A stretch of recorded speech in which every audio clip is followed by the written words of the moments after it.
अच्छा, अभी next topic जो है वो हमारे पास है मॉडलिंग का। System modelling. मॉडलिंग क्या चीज़ है, इसको ज़रा देखते हैं। इस स्लाइड के अंदर जो है सिस्टम मॉडलिंग के अंदर बताया जाएगा सिस्टम मॉडलिंग होती क्या है। फिर उसके आगे क्लासिफिकेशन है, कॉन्टेक्स्ट मॉडल है, इंटरेक्शन मॉडल है, स्ट्रक्चरल मॉडल है और बिहेवियर मॉडल है। पहले नंबर पे ये कि सिस्टम मॉडलिंग होती क्या है। System modelling is the process of developing abstract model of A system. एक होता है सिस्टम को बनाना, एक होता है उसका एब्स्ट्रैक्ट बनाना। जैसे एक होता है किसी बिल्डिंग का डेवलप करना, एक होता है उस बिल्डिंग का मैप बनाना। जो मैप होता है वो बेसिकली उसका क्या होता है, एक मॉडल होता है। अब वो मैप भी डिफरेंट वे से बनाया जाता है। किसी के अंदर को जो है वो उसका आर्किटेक्चरल मॉडल है, जिसके अंदर ये बताया जाता है कि दीवारें कहाँ होंगी, किस तरह का मैप होगा। फिर एक उसका 3D मॉडल होता है जिसके अंदर बताया गया चार उसकी लुक एंड फील कैसी होगी। तो इस तरीके से जो मॉडलिंग है वो मुख्तलिफ उसकी क्लासिफिकेशन हो जाती है। जिस तरह किसी सिस्टम को मॉडल किया जाता है उसकी मुख्तलिफ क्लासिफिकेशन हो जाती है, इसी तरीके से सॉफ्टवेयर को भी मॉडल किया जाता है और उसकी मुख्तलिफ क्लासिफिकेशन, मुख्तलिफ मॉडलिंग डायग्राम्स होती हैं जिनसे उसके डिफरेंट आस्पेक्ट्स को एलेबरेट किया जाता है। Each model present a different view और पर्सपेक्टिव ऑफ द सिस्टम। हर मॉडल जो है किसी न किसी पर्सपेक्टिव को सिस्टम को डिस्क्राइब करता है। Representing a system using some kind of graphical notation. Model को रिप्रेजेंट करने के लिए हम क्या करते हैं, ग्राफिकल नोटेशंस को यूज करते हैं। तो उन ग्राफिकल नोटेशंस को जो है वो किस पे बेस करती हैं, यूएमएल के ऊपर। यूनिफाइड मॉडलिंग लैंग्वेज है उसके ऊपर बेस करती है। Model help to analysis analyst to understand the functionality of the system. ये जो मॉडल है एनालिस्ट को हेल्प करती है सिस्टम की फंक्शनैलिटी को अंडरस्टैंड करने के लिए और कस्टमर के साथ कम्युनिकेट करने के लिए यही मॉडल्स यूज होते हैं। अच्छा जी, इसके बाद है why we need system modelling. System modelling की ज़रूरत क्यों पेश होती है। System hardening help to get different perspective. अब मुख्तलिफ पर्सपेक्टिव क्या हो सकता है, मसलन external perspective link with environment and system, के बाहर वाले लोग आपके सिस्टम को कैसा समझते हैं। फिर बिहेवियर पर्सपेक्टिव के मुख्तलिफ कंपोनेंट्स का आपस में क्या बिहेवियर है। फिर सिस्टम कैसे इंटरेक्ट करेगा, उसका इंटरेक्शन पर्सपेक्टिव हो गया। उसके कंपोनेंट का सिस्टम क्या है, उसका स्ट्रक्चरल पर्सपेक्टिव हो गया। तो एक ही सिस्टम के मुख्तलिफ पर्सपेक्टिव हो गए। अगर सॉफ्टवेयर की पॉइंट ऑफ व्यू से देखा जाए तो सॉफ्टवेयर यूज़र की नज़र में कैसा है, जो बिजनेस करने वाला पर्सन है जिसने मार्केटिंग करनी है उस सॉफ्टवेयर की, उसकी नज़र में कैसा है, जो इसकी डेवलप करने वाला जो डेवलपर है उसकी नज़र में कैसा है, जो प्रोजेक्ट मैनेजर है उसकी नज़र में कैसा है। ठीक है, तो हर बंदे का किसी भी चीज़ को देखने का अपना पर्सपेक्टिव होता है। उस पर्सपेक्टिव को रिप्रेजेंट किया जाता है उसकी मॉडलिंग डायग्राम से। ठीक है। अब यूएमएल की जो मॉडलिंग की टाइप्स हैं वो एक्टिविटी डायग्राम है, यूज केस डायग्राम है, सीक्वेंस डायग्राम है, क्लास डायग्राम है। ठीक है, अब एक्टिविटी डायग्राम क्या है कि show the activity involve in the processes are in data processing. तो एक्टिविटी डायग्राम में डिफरेंट एक्टिविटीज जो इन्वॉल्व होती हैं सिस्टम की प्रोसेसेस के दौरान, उसके लिए एक्टिविटी डायग्राम होती है। आप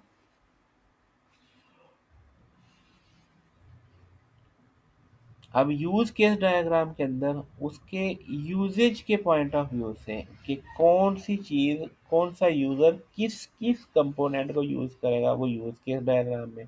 सीक्वेंस डायग्राम में किसी ऑपरेशन को परफॉर्म करने के लिए जिन सेट ऑफ एक्टिविटीज़ को परफॉर्म किया जाता है वो सीक्वेंस डायग्राम में आएगी।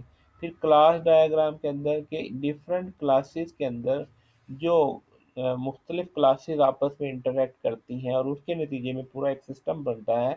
तो वो क्लासेस की इंफॉर्मेशन, क्लासेस का आपस में रिलेशनशिप कि जैसे उनके दरमियान इनहेरिटेंस है, उनके अंदर जो है वो जो कंपोजिट क्लासेस बनाई, पॉलीमार्फिज्म हुई, ठीक है, और जो है पेरेंट चाइल्ड रिलेशनशिप हुआ, उन सारी चीज़ों को किस में रिप्रेजेंट किया जाता है, क्लास डायग्राम में।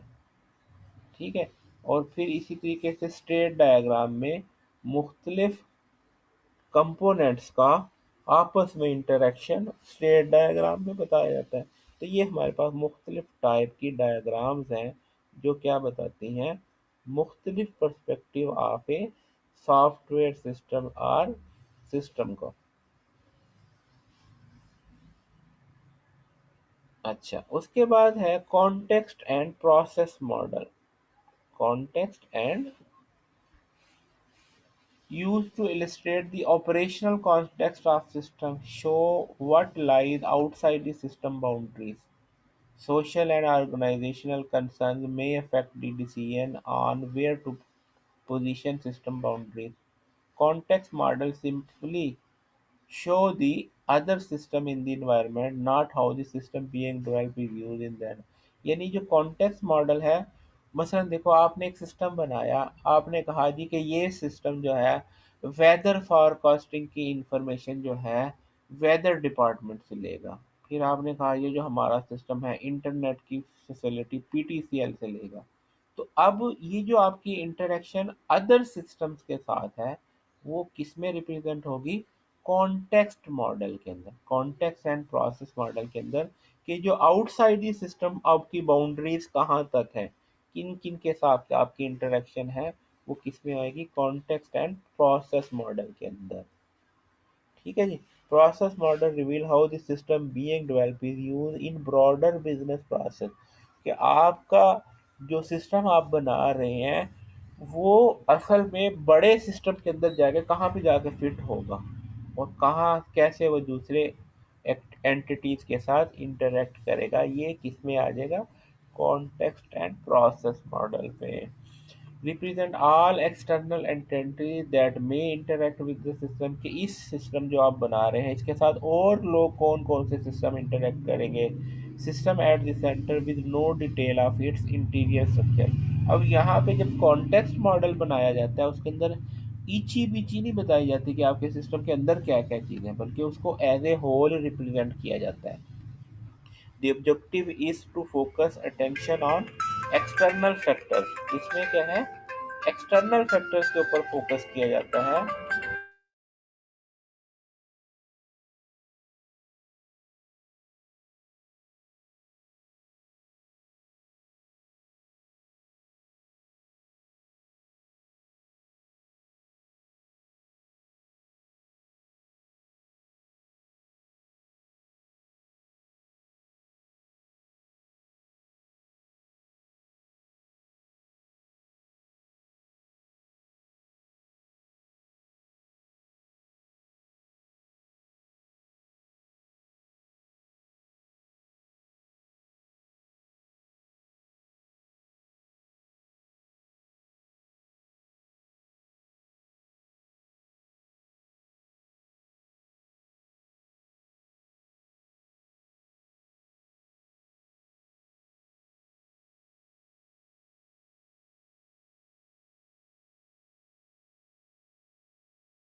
अच्छा भाई सॉरी कॉल आ गई थी। अच्छा अब कॉन्टेक्स्ट मॉडल की बात हो रही थी कि कॉन्टेक्स्ट मॉडल के अंदर जो है वो जो भी सिस्टम आप डेवलप कर रहे हैं उसकी इंटरनल जो है वो सारी एक्टिविटीज़ को नहीं बताया जाता बल्कि सिस्टम को एज ए होल बताया जाता है। और फिर उसकी इंटरेक्शन जो अदर एक्सटर्नल सिस्टम के साथ है उस इंटरेक्शन को एक्सप्लेन किया जाता है। ये जो है वो कॉन्टेक्स्ट प्रोसेस मॉडल का स्कोप। ये जैसे हमारे पास ये एक ये डायग्राम है जो जैसे यहाँ पे एन पोस्ट डाटा एक्सप्लॉइटेशन। अब यहाँ पे देखें मुख्तलिफ है, जैसे ये कस्टमर है, अब कस्टमर को ये यहाँ पे कस्टमर के अंदर क्या चीज़ें हैं वो नहीं बताई जा रही। ठीक है। इसी तरीके से इंटरफेस डाटा प्रोसेसिंग सेगमेंट है, उसके अंदर क्या है वो नहीं बताई जा रही बल्कि उसको एज ए होल यूनिट बताया जाता है। अलबत्ता इसकी इंटरेक्शन एक्सटर्नल सिस्टम्स के साथ बताई जा रही है। ठीक है। इसी तरीके से प्रोडक्ट डेवलपर हैं तो उनका क्या कोई एल्गोरिदम है, ऑपरेशन है, उसके साथ जो कम्युनिकेशन है वो बताई जा रही है, लेकिन इसका इंटरनल स्ट्रक्चर नहीं बताया जा रहा। तो ये हमारे पास क्या है, कॉन्टेक्स्ट है प्रोसेस मॉडल। एक और example, following activity diagram show process of involuntary detention and the role of MHCPMS mental health care patient management system. अब वो जो पेशेंट मैनेजमेंट सिस्टम है उसकी डिफरेंट एंटिटीज़ का आपस में जो है वो रिलेशनशिप बताया जा रहा है। ठीक है। तो यहाँ पे क्या है कि जी confirm detention decision inform patient of right और फिर रिकॉर्ड डिटेंशन डिसीजन। यहाँ पे अगर वो डेंजरस है तो इसको फाइंड सिक्योर प्लेस, उसके लिए नहीं डेंजरस तो उसको हॉस्पिटल में एडमिट कर देते हैं। यानी यहाँ पे एक बंदा है, जैसे ये कह रहे हैं कि एक पागल बंदा जो है रास्ते में मिल जाता है।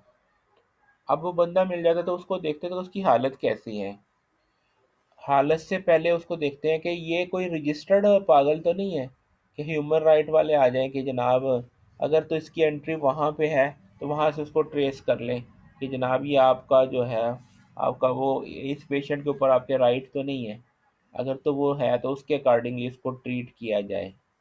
ठीक है। और उसको अगर उसकी हालत सही नहीं है तो उसको हॉस्पिटल में, वरना उसको जिस पागल खाने में जहाँ जाना है वहाँ पे भेज दिया जाए। सिक्योर प्लेस उसके लिए जो है, चाहे इधर उसके जो है उस बंदे के जो है रिलेटिव हैं या जो उसके ओनर्स हैं उनके पास भेजा जाए या उसको किसी ऑर्गेनाइजेशन में भेजा जाए। तो इस तरीके से यहाँ पे वो जो है वो एक्टिविटीज़ को शो किया जा रहा है। और अगर वो डेंजरस है तो उसको हॉस्पिटल में एडमिट किया जाए। अगर वो नहीं है तो उसको जो है मेंटल हॉस्पिटल की जो है उसके रिकॉर्ड में चेक किया जाए। यहाँ पे क्या है उसको जो उसके जो पेटेंट राइट्स है ना, पेशेंट राइट वाले डिपार्टमेंट या ऑर्गेनाइज कंट्रीज़ की बात हो रही है जहाँ के अंदर जो है वो पेशेंट के राइट्स वाली फर्म्स होती हैं, उनसे पता किया जाए या फिर क्या है पागल हॉस्पिटल से पता किया जाए। उनमें से भी देखा जाए कि उसकी कैफियत कैसे, हॉस्पिटल में एडमिट होना चाहिए कि या उसको वो जो उनका सेंटर बना होता है वहाँ पे। तो इस तरीके से ये जो है एक सिस्टम को रिप्रेजेंट कर रहा है कि यहाँ पे सोशल केयर को इन्फॉर्म करना है, उसके किन्स को यानी उसके रिश्तेदारों को इन्वॉल्व करना है या उसका रजिस्टर अपडेट करके उसको जो है ये जो डिफरेंट एंटिटीज उनके दरमियान रिलेशनशिप, ये कॉन्टेक्स्ट प्रोसेस मॉडल का कि इसके अंदर डिफरेंट डिपार्टमेंट्स इन्वॉल्व हैं और उनके दरमियान जो कोलेब्रेशन इंटरेक्शन है उसको रिप्रेजेंट कर रहा है। ठीक है जी। तो ये हमारे पास कॉन्टेक्स्ट प्रोसेस मॉडल की एक और डायग्राम आ गई। अब यहाँ पे एक केस स्टडी है कि elixir online book store and make context diagram for it. यहाँ पे एक केस स्टडी दी है, इसको आप ट्राई कीजिएगा। इससे जो है इसका जो है कॉन्टेक्स्ट डायग्राम आप लोग खुद से बनाएं। फिर इंटरेक्शन मॉडल है, type of interaction that can be represented in model. Modelling user interaction is important as it help to identify. अगली जो डायग्राम क्या है वो इंटरेक्शन मॉडल है। Type of interaction that can be represented in the model: modeling user interaction, system to system interaction, component interaction। ये तीन किस्म की जो है मॉडल हैं। पहली है user interaction as it help to identify user requirement. दूसरा क्या है, system to system, highlight the communication problem that may raise.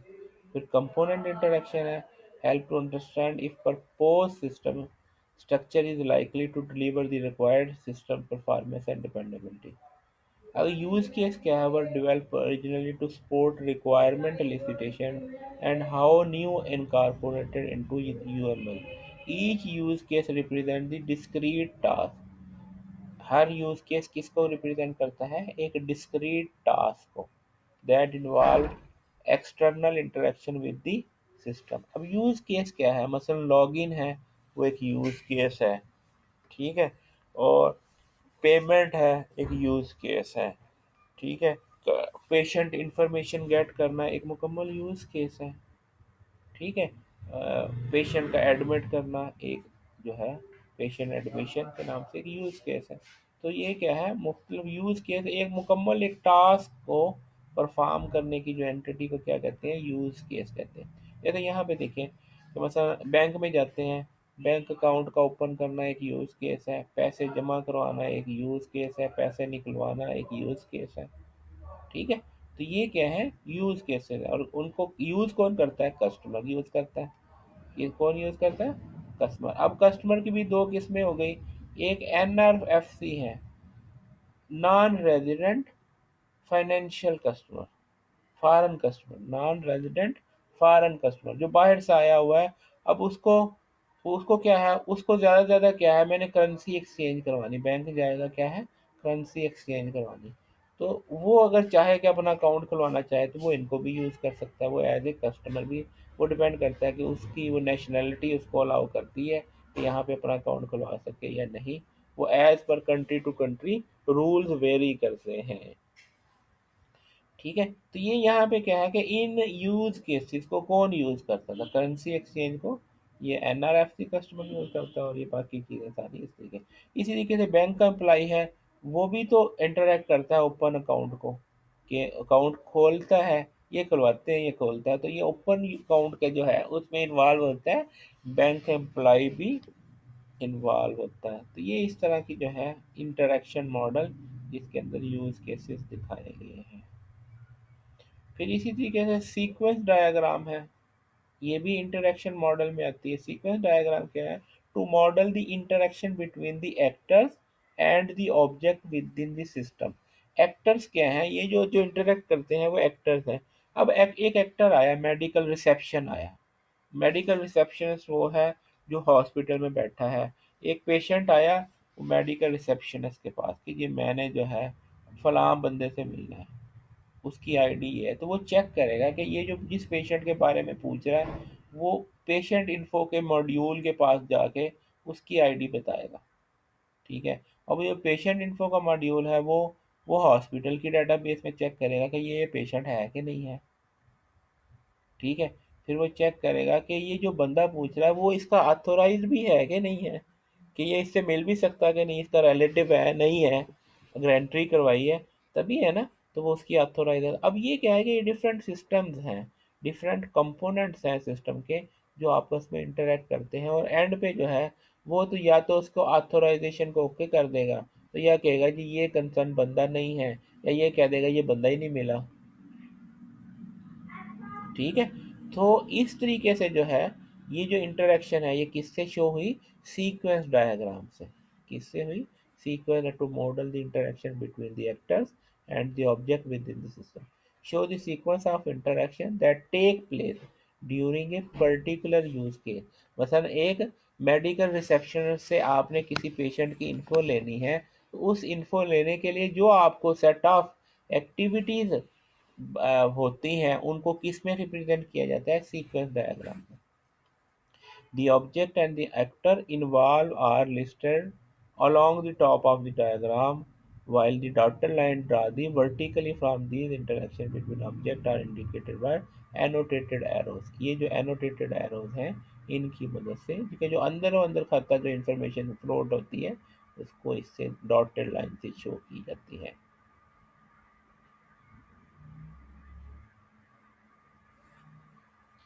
ठीक है। एक्टिविटीज, एक्टिविटीज हमारे पास ये हैं जो वर्टिकल लाइंस है, ये एक्टिविटी है, ये एक्टिविटी है, ये एक्टिविटी है। और यहाँ जो इंटरेक्शन है वो डॉटेड लाइन से और एरोज की मदद से सीक्वेंस को जो है एक्टिविटीज़ का सीक्वेंस को बताया जाता है।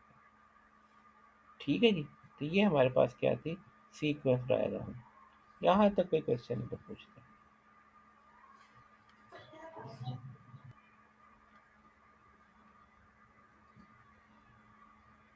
जी।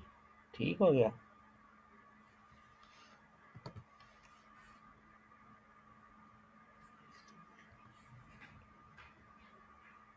चले फिर कल फिर दोबारा जो है वो हम क्लास लेके जो प्रीवियस वीक की जो है वो उसको कंपनसेट करने की कोशिश करते हैं कल फिर इसी तरीके से जो है ना। कल कितने बजे क्लास लेंगे, वैसे टाइमिंग कितने बजे की है क्लास की कल की? सर एक सेकंड में आता आ रहा हूँ। जी।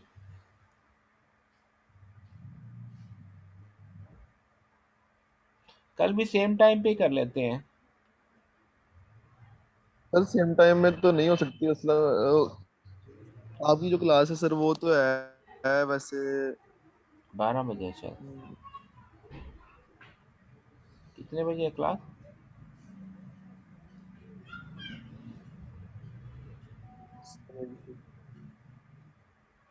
चलिए आप मुझे बता देना, सी आर आप मुझे बता देना कल कितने बजे क्लास होगी, ठीक है?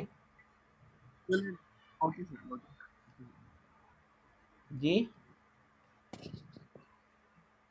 ओके सर, बता दूंगा मैं सर आपको। चलो ठीक। मैं बता रहा हूँ।